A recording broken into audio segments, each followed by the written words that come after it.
கடவுளுடன் காலை வணக்கம். புனித லூக்கா எழுதின நற்செய்தி 7ஆம் அதிகாரம் 36 முதல் 50 வரை உள்ள இறை வார்த்தைகள். அக்காலத்தில் பரிசேயருள் ஒருவர் இயேசுவை தம்மோடு உண்பதற்கு அழைத்திருந்தார். அவரும் அந்த பரிசேயருடைய வீட்டிற்கு போய் பந்தியில் அமர்ந்தார். அந்நகரில் பாவியான பெண் ஒருவர் இருந்தார். இயேசு பரிசேயருடைய வீட்டில் உணவு அருந்தப் போகிறார் என்பது அவருக்கு தெரிய வந்தது. உடனே அவர் நறுமண தைலம் கொண்ட படிக சிமிழை கொண்டு வந்தார். இயேசுவுக்கு பின்னால் கால் மாட்டில் வந்து அவர் அழுது கொண்டே நின்றார். அவருடைய காலடிகளை தம் கண்ணீரால் நனைத்து தம் கூந்தலால் துடைத்து தொடர்ந்து முத்தமிட்டு அக்காலடிகளில் நறுமண தைலம் பூசினார். அவரை அழைத்த பரிசேயர் இதை கண்டு, இவர் ஓர் இறைவாக்கினர் என்றால் தம்மை தொடுகிற இவள் யார், எத்தகையவள் என்று அறிந்திருப்பார். இவள் பாவி ஆயிற்றே என்று தமக்குள்ளே சொல்லிக் கொண்டார்.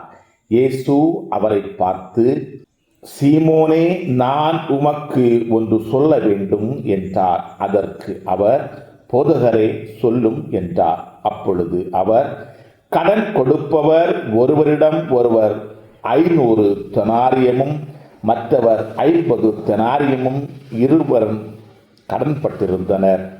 கடனை தீர்க்க அவர்களால் முடியாமற் போகவே இருவர் கடனையும் அவர் தள்ளுபடி செய்துவிட்டார். இவர்களுள் யார் அவரிடம் மிகுந்த அன்பு செலுத்துவார் என்று கேட்டார்.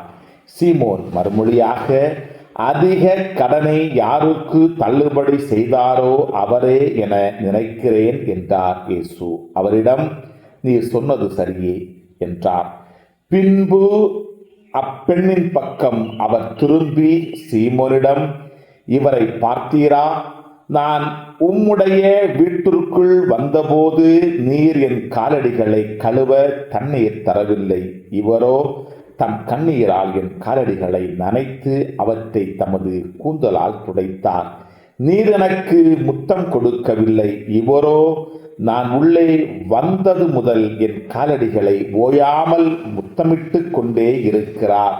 நீர் எனது தலையில் எண்ணெய் பூசவில்லை. இவரோ என் காலடிகளில் நறுமண தைலம் பூசினார். ஆகவே நான் உமக்கு சொல்லுகிறேன், இவர் செய்த பல பாவங்கள் மன்னிக்கப்பட்டன, ஏனெனில் இவர் மிகுதியாக அன்பு கூர்ந்தார். குறைவாக மன்னிப்பு பெறுவோர் குறைவாக அன்பு செலுத்துவோர் ஆவார் என்றார்.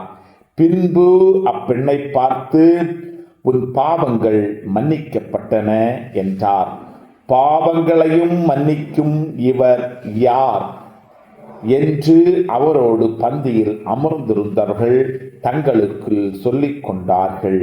இயேசு அப்பெண்ணை நோக்கி, உமது நம்பிக்கை உம்மை மீட்டது, அமைதியாகச் செல் என்றார். கிறிஸ்துவின் நற்செய்தி. இந்த நாள் இனிய நாளாக அமைய வாழ்த்துக்கள்.